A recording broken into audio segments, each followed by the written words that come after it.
बिस्मिल्लाहिर्रहमानिर्रहीम। अस्सलाम वालेकुम। I am Nasreen. आज हम जिस टॉपिक पर बात करने वाले हैं वो है मोटापा, और एक ऐसा टोटका बताने वाली हूँ कि आप यकीन करें कि आपके पूरे जिस्म की चर्बी जो है, आपके पेट की चर्बी, आपकी थाई की चर्बी और आपके जो बाजुओं की चर्बी है वो लोथड़ों की तरह जिस्म से खारिज होगी। आप यकीन नहीं करेंगे और आपके इर्द गिर्द के लोग भी रोक रोक कर पूछेंगे कि आखिर आपने ऐसा क्या इस्तेमाल किया है कि आपकी बॉडी शेप में आ गई है। आपके जो बड़े हुए पेट हैं, आपके मोटे मोटे थाइज़ हैं, बाजू हैं, ख़ास तौर पे ये जो आपके लड़कियों के डोलों की तरह वो लटक जाता है मांस, वो ख़त्म हो जाएगा। तो हर कोई चाहता है कि एक ऐसा और शॉर्टकट हल मिल जाए जिससे हम अपनी सेहत को या ये बिगड़े हुए बॉडी को अपने मैनेज कर सकें, क्योंकि जितने मर्ज़ी अच्छे सूट पहन ले, जितनी मर्ज़ी अच्छी शक्ल बना ले, अगर आपका जिस्म बेढंगा है तो आपके लिए इंतहाई शर्म का बायस होता है।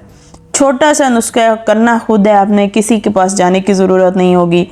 आपका बना बनाया हाथ का नुस्खा है। अगर आप नहीं बना सकते तो आप हमसे मंगवा सकते हैं। हमारा ये फोकस है कि हर चीज़ आप घर पे तैयार करें, अपने हाथों से तैयार करें। किसी भी किस्म की आपको किसी पैसा ज़ाया करने की ज़रूरत नहीं है। इसके लिए आपने बस जाना है आपके अपने मोहल्ले या आपके अपने शहर के काबिल एतमाद पंसार के पास। उससे आपने कहना है कि मुझे बरग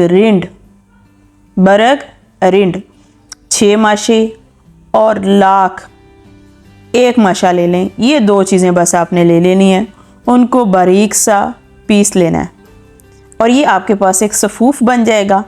इसकी 1 चुटकी सुबह और शाम लेनी है। यकीन करें लोथड़ों की तरह से आपका जिस्म ढलता जाएगा और स्मार्टनेस आपके जिस्म में आती जाएगी। ये चुटकी आपने सुबह और शाम लेनी है। किसी किस्म का साइड इफ़ेक्ट नहीं है। ज़रूरत के मुताबिक हल्की फुल्की खुराक बढ़ा भी सकते हैं और कम भी कर सकते हैं, लेकिन आप जानते हैं एहतियात इलाज से बेहतर है। तो इसके लिए जब आप वेट कंट्रोल और मोटापा या चर्बी को कवर करने की कोशिश कर रहे होते हैं तो कुछ चीज़ों का ख़ास ख्याल रखा करें। अपने खाने में चावल का परहेज़ करें। पानी का ज़्यादा से ज़्यादा इस्तेमाल करें। पानी का हमारे जिस्म में ज़्यादा से ज़्यादा शामिल होना हमारे अंदरूनी अज़ा की सफाई का बायस बनता है। इसके साथ साथ गैस्ट्रिक चीज़ें या ऐसी चीज़ें इस्तेमाल मत करें जो कि गैस का बायस बने, और इतनी ज़्यादा वो चीज़ें ना खाएं जो हज़म होने में बहुत ज़्यादा देर लगाती हैं। हल्की डाइट इस्तेमाल करें। एक्सरसाइज को मामूल बनाएं। कम से कम आप आधा घंटा ज़रूर देखें कि आप डेली का चलते हैं।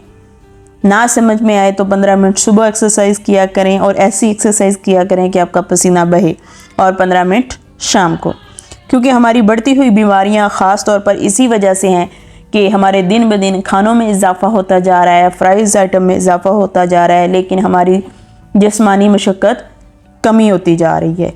इन्फॉर्मेशन पसंद आई होगी तो लाइक कीजिएगा, चैनल को पर नए हैं तो सब्सक्राइब कीजिएगा, अपने दोस्तों के साथ शेयर कीजिएगा, दुआओं में याद रखिएगा। जज़ाकल्लाह।